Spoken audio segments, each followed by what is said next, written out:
Humuhugot ngayon ng lakas sa isa't isa ang mga naulila ni Dolphy.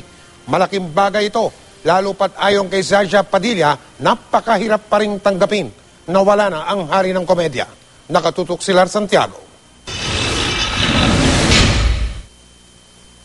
Hindi maikakaila ang pagmamahal ni Zaja Padilla kay Dolphy. Sa 23 meaningful years na magkasama sila, masasabing sanay na sila sa isa't isa. Kaya naman malaking dagok para kay Zaja ang pagpanaw ng Comedy King. 5 linggong nanatili si Dolphy sa Makati Medical Center bago siya sumakabilang buhay Martes ng gabi. Sa aking pakikipag-usap noon kay Zaja, sinabi niyang handa raw sila anuman ang mangyari sa Comedy King. Pero sa pagharap kanina ni Zaja sa media, napagtanto niyang hindi raw pala madaling tanggapin ang pagkawala ng kanyang minamahal. So, siya, mahirap pa rin bang tanggapin? Oo naman. Kasi parang, nung nasa ospital pa lang, kasi nakapag-decide na kami noon na, sige, parang we will let go of one room. Kasi meron kaming family room, wag na natin i-keep ng kwarto para makapagbalik na tayo sa trabaho. Meron ako talagang schedule ng Thursday, supposedly na shooting for I Doobie-Doobie-Doo kasi may 3 days pa ako natitira doon eh. Sabi ko, sige, Eric magte-taping na, si Junior nag-taping na, si Epi nagte-taping na. Parang bumalik na tayo, no, sa ginagawa natin. Hindi pa rin daw sanay si Zaja na gumising sa umaga na wala si Dolphy sa kanyang tabi. Mahirap talaga yun, mahirap. So, ganun lang, katulad kagabi, katabi ko si Nicole sa kama. And then sinabi ko talaga sa kanya, love you ko, good night. Tsaka minsan, I just call it, lovey, lovey. Gano'n lang ako ng gano'n.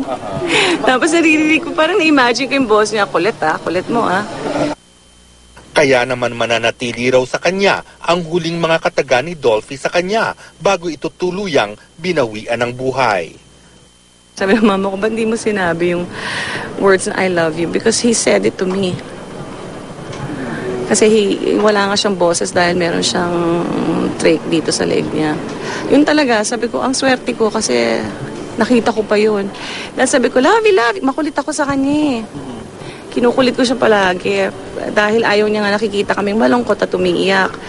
So, palaging ganong tono, love you, ganyan. I love you. Tapos, sabi niya bigla, sabi ko, oh my God, you're awake. Kasi nung day na yon hindi mo na alam kung gising siya. Nagpapasalamat ang Divine Diva sa pag-aalaga sa kanya ng kanyang mga anak. Sa pagkawala ni Dolphy, sandigan daw ng bawat isa sa kanila ang isa't isa. I think it's a process naman talaga, di ba, Lar? Siyempre may proseso, may kanya. Hindi ko masasabi na sa isang tao na move on, hindi ba? Guidance lang, kakausapin.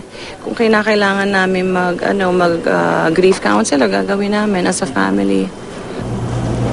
Kasabay na dumating ni Zaja ang mga anak na sina Nicole at Zia sa Heritage Park Chapel. Kung may maganda raw nangyari sa matagal na pagkaka-ospital ni Dolphy, ayon kay Zaja, ito'y ang pagkakaroon nila ng magandang relasyon ng iba pang anak ni Dolphy. Siguro nangyari din yun na matagal siya sa ospital dahil kinakailangan namin talagang maging close sa isa't isa.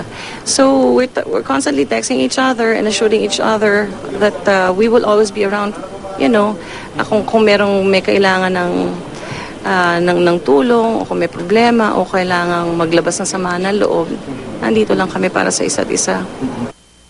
Sa linggo, ililibing na si Dolphy at pagkatapos nito, may plano na ba si Zaja at ang kanyang mga anak? After Sunday, ang hirap nung araw na yan, hindi ba? Siguro magpapahinga. And nagsasama-sama talaga kami sa kwarto, palagi kami nag-uusap. Ganun lang. Lar Santiago, Nakatutok, 24 Oras.